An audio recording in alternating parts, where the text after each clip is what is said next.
반갑습니다. 송지준입니다. 영상을 혹시 처음 보시는 분들은 구독과 알림 설정까지 해주시면 감사하겠습니다. 원래 보시던 분들은 영상을 끝까지 시청해 주시면 고맙겠습니다.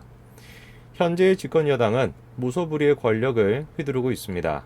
180석 가까이를 차지했다라는 사실에 취해서 결국에는 야당과의 협조 없이 상임위 전석을 가져가기로 했죠. 현재 지금 야당이 할 수 있는 것은 무엇이냐? 현실적으로 거의 없다. 아니 실질적으로 아무것도 없다. 이렇게 얘기할 수 있을 것 같습니다. 우리가 지금 할 수 있는 것이라고는 가만히 조용히 내실을 다지면서 기다리는 것 뿐인 것 같습니다. 무엇을 기다려야 되는 것인가?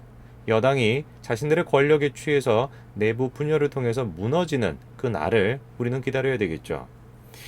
저는 개인적으로 여당이 저런 식으로 외부적으로 강력한 어떤 권력을 휘두르는 이유 자체가 내부 분열의 조짐이나 내부 분열에 실질적으로 나타나고 있는 그런 모습들을 감추기 위한 방편이다 이런 생각이 듭니다. 그리고 실질적으로 전당대회를 앞두고 이 당대표를 누가 맡아야 되는가, 그리고 또 나아가서 대권 후보가 누가 돼야 되는가를 놓고 친문과 비문 세력 간에 굉장히 지금 치열한 갈등이 현재 진행 중입니다. 그 내부 분열의 조짐과 현재 지금 진행되고 있는 내부 분열을 외부적으로 알리지 않기 위해서 외부적으로 저렇게 강력한 권력을 휘두르고 있다. 저는 그렇게 생각하는데, 이런 어떤 내부 분열의 조짐 자체가 전당대회를 분기점으로 해서 어느 정도 결정이 될 것 같습니다. 그런데 그 분기점의 핵심 축이 바로 삼철 그리고 양정철이 있다. 오늘 저는 그 얘기를 좀 말씀드리고자 합니다. 같이 한번 보시죠. 친문과 비문 사이에 갈등이 점점 심화가 되고 있는 와중에 윤석열 검찰총장의 존재감도 눈에 띕니다. 최근의 여론조사 결과에 따르게 되면은 지지율은 점점 상승을 하고 있고요. 10%가 첫 돌파를 했다라면서 야권 1위에 등극하기도 했습니다. 현재 지금 여야 대권 후보 순위를 보시게 되면은 1위는 이낙연 의원이고요. 2위가 이재명 지사입니다. 그런데 눈에 띄는 점이 한 가지가 있습니다. 이 의원의 지지율이 지난달보다 3.5% 하락했다라는 것이고, 최고치였던 40.2%에 비해서는 9.5%나 하락했다라는 것이죠. 그 한마디로 정리해서 윤석열 검찰총장의 지지율이 높아지면 높아질수록 이낙연 의원의 지지율은 하락을 하고 있다는 것이고, 이거는 마치 윤석열 대 이낙연, 그리고 또 나아가서 윤석열 대 문재인 정부, 이런 식의 구도가 지금 형성이 되고 있다는 것이죠. 그러다 보니까 여권 쪽에서는 이 윤석열 검찰총장의 존재감이 증가를 하면 할수록 부담스러울 수밖에 없습니다. 그러다 보니까 추 장관에 대해서도 계속해서 얘기가 나오는 것이죠. 추 장관은 연일 윤석열 검찰총장에 대한 언급을 이어가고 있습니다. 자신의 발언이 논란이 되는 와중에 최근에는 또 이렇게까지도 얘기를 했습니다. 지비 무력화 시도에 좌절감을 느낀다면서 꺾이지 않겠다라고 다시 한번 얘기를 했죠. 그러면서 건건히 지위를 무력화하려는 시도에 당황스러울 때가 있다면서 좌절감이 들기도 하지만 결론은 뭡니까? 결코 꺾이지 않겠다라는 것이죠. 아무래도 이제 추 장관은 윤석열 검찰총장에 대한 비판의 수위를 낮출 생각이 없는 것 같습니다. 꺾이지 않겠다 이렇게 얘기를 하시니 계속해가지고 비판의 수위를 높여가겠다, 비판을 해나가겠다, 이렇게 이제 우리가 생각을 할 수가 있겠죠. 그런데 추 장관의 저런 식의 모습은 어느 정도 좀 독단적이다라고 얘기할 수 있고, 그러다 보니까 자신의 어떤 정치적인 야욕, 어떤 대권이나 서울시장을 노리는 것이 아니냐, 이런 얘기까지도 나옵니다. 왜? 추 장관의 저런 식의 행태 자체가 여당에서는 굉장히 부담스러울 수밖에 없기 때문이죠. 그래서 이해찬 당대표도 이미 일전에 뭐라고 얘기를 했었습니까? 윤석열에 대해 가지고 얘기하지 마라, 함구령을 내리기까지도 했었죠. 그리고 같은 당인 조응천 의원도 마찬가지로 뭐라고 지적을 했었습니까? 추 장관에 대해서 비판을 하면서 이렇게 얘기를 했죠. 스포트라이트를 받는 게 시기적으로 적절한가 묻지 않을 수 없다, 이렇게 얘기했었습니다. 같은 당 의원이 보기에도 추 장관의 지금 저런 식의 행보 자체가 자신의 어떤 개인적인 이익을 위한, 자신의 어떤 스포트라이트를 받기 위한, 자신의 정치적인 존재감을 키우기 위한 행동이다, 이렇게밖에 보이지 않는다라는 것이죠. 저런 식의 모습에 대해서 문재인 대통령이 나서가지고 직접 뭐라고 얘기를 했었습니까? 문재인 대통령은 추 장관과 윤석열 검찰총장 두 사람을 한자리에 모았었는데요. 한마디로 얘기해서 협력을 해달라고 얘기했죠. 바꿔서 얘기한다면 추 장관한테 비판의 수위를 낮춰달라는 거 아니겠습니까?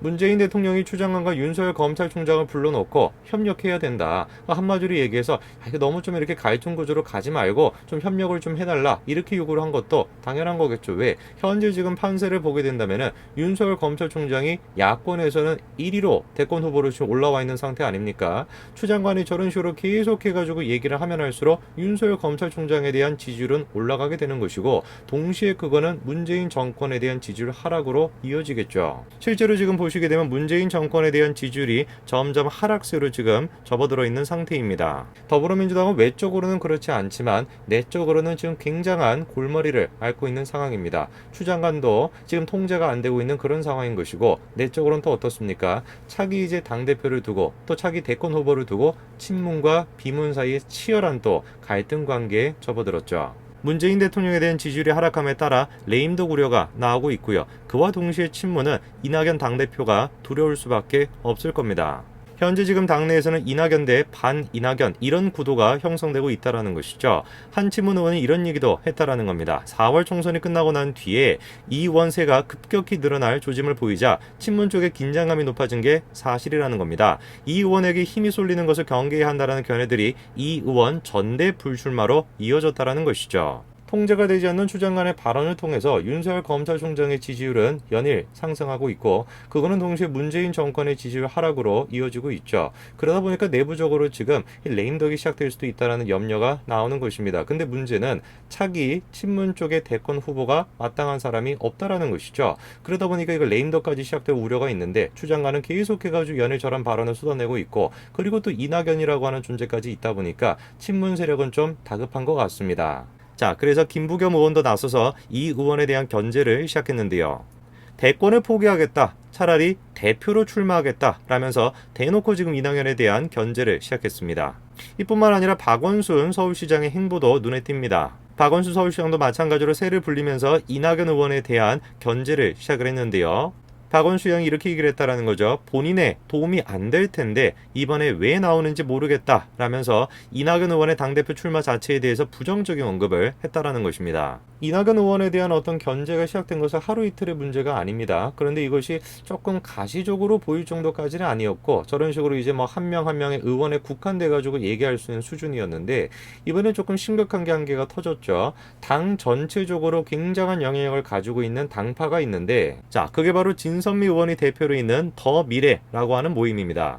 더 미래는 개파를 망라한 50여 명의 의원들이 속해 있는 당내 최대 모임이거든요. 이 모임의 지금 파워가 어느 정도냐? 장관 등용문이다 라는 얘기가 나올 정도로 엄청난 지금 영향력을 가지고 있습니다. 자, 그런데 더 미래의 복수 의원이 민주당 중진 의원들과 함께 이 의원 불출마를 요구하는 연판장을 준비하고 있다는 얘기가 나오고 있다는 것입니다. 실제로 한 의원이 이렇게 얘기하죠. 최근 회의에서 비슷한 얘기가 나온 것은 맞다면서 이 의원을 콕 집은 것은 아니었지만 당대표 임기, 차기 구도 조기 과열 등을 우려해 대선 주자들의 출마가 과연 적절한지 머리를 맞대어보자 라는 뜻이었다라고 밝혔다라는 겁니다.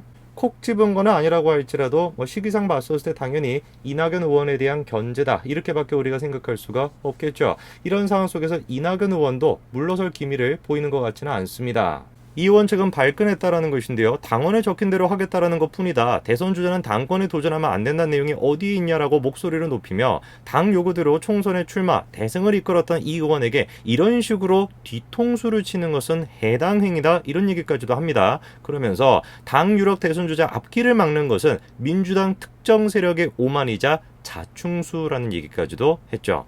이낙연 의원의 어떤 성향을 생각해 봤을 때 저런 식의 어떤 발언이 나오는 것은 굉장히 좀 강도 높은 비판이다 라고 생각할 수 있을 것 같습니다. 자, 시기가 지금 가면 갈수록 전당대회가 가까이 오면 올수록 이 친문과 비문 세력 간의 갈등이 점점 가시화가 되고 있는데 이런 갈등 사이에 눈여겨볼 만한 인물이 바로 누구냐? 삼철의 양정철입니다. 문재인 대통령의 복심이다 라고 얘기할 수 있는 삼철 중에 한 명 양정철. 결국 이낙연의 대세론도 이들 손에 달려있다라는 얘기가 나오고 있습니다. 8.29 전당대회에서 차기 대선에서 삼철의 영향력을 가르는 분수령이 될 전망이라는 겁니다. 포스트 문재인을 근접한 이낙연 대선인의 운명도 삼철 손안에서 벗어날 수 없다라는 것이죠. 눈여겨볼 만한 점이 무엇이냐? 이미 일전에 양정철이 이낙연을 옹호하는 듯한 그런 얘기를 했다라는 것인데 양정 원장이 NY 즉 낙연을 지지하자라는 취지의 발언을 했다라는 말이 이미 일전에 흘러나왔었죠. 또 다른 삼철 중에 한 명인 전해철 의원은 이번에 원내대표에 나왔다가 떨어지지 않았습니까? 그러다 보니까 일각에서는 삼철의 힘이 예전만큼 못한 것 같다 이런 얘기도 나오지만 그럼에도 불구하고 저는 삼철이다 이런 생각이 듭니다. 이번 8월 달에 있을 전당대회는 여러모로 큰 의미가 있을 것 같습니다. 과연 양정철이 누구의 손을 들어줬을까? 그리고 그 전당대회를 통해 가지고 친문과 비문 누가 되든지 간에 친문과 비문 세력 간의 갈등은 더 커질 수밖에 없겠죠. 우리는 이런 시기들을 잘 살펴보면서 이 미래통합당은 내부적으로 착실하게 힘을 키워나가고 있어야 될 것입니다. 글쎄요. 그런데 현재 지금 미래통합당의 모습을 보더라도 정체성을 지금 없애려고 애를 쓰는 것 같은데 참으로 좀 답답한 노릇입니다. 결국 이낙연의 운명은 양정철에 달려있는 것 같습니다. 오늘까지 말씀드리겠습니다. 감사합니다.